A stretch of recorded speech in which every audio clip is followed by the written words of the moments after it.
Interview Hausa TV. Ku yi subscribe sannan ku danna alamar ƙararrawa. Sanda ina son magana da kai. Mece matsala? Ina so in shiga tsakaninka ne da Amira. Dan Allah ka taimake ni. Kinga, kwantar da hankalinki.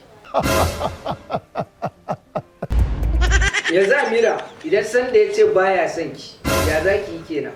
Kawai zan kashe kaina na huta. Subhanallahi. Kashe kanki kuma? Kashe kanki. Ni ma dai abin da na gani kenan, amma me za ka ce da ita akan hakan?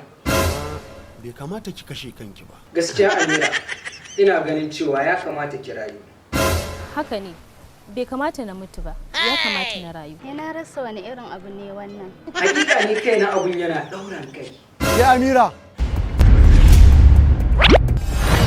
Kai kuma lafiya kake wa mutane irin wannan kira? Zo nan mana.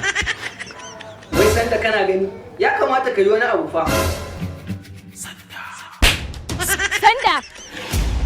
Ka rabu da shi. Ya kamata ka yi wani abu fa.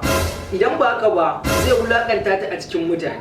Na san dukkanin abubuwan da suka faru tsakaninka da ita.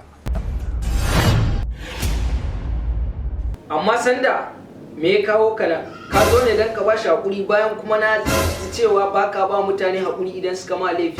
Inda aka haife ni babu wani mutum da na taɓa bawa haƙuri. Shikenan Sanda, na ji ba ka ba da haƙuri, amma a wannan karan idan ka kula na ga baki ɗaya na yake ya canza, ya kamata ka gaggawar ba shi haƙuri kafin ya aikata wani abu akan Amira.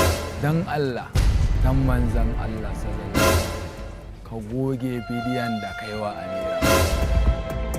A baya ka riga ka bayyana wa duniya cewa ba ka iya baiwa mutum haƙuri idan ya yi ma laifi.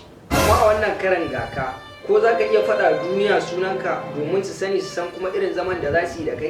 Sunana Sanda.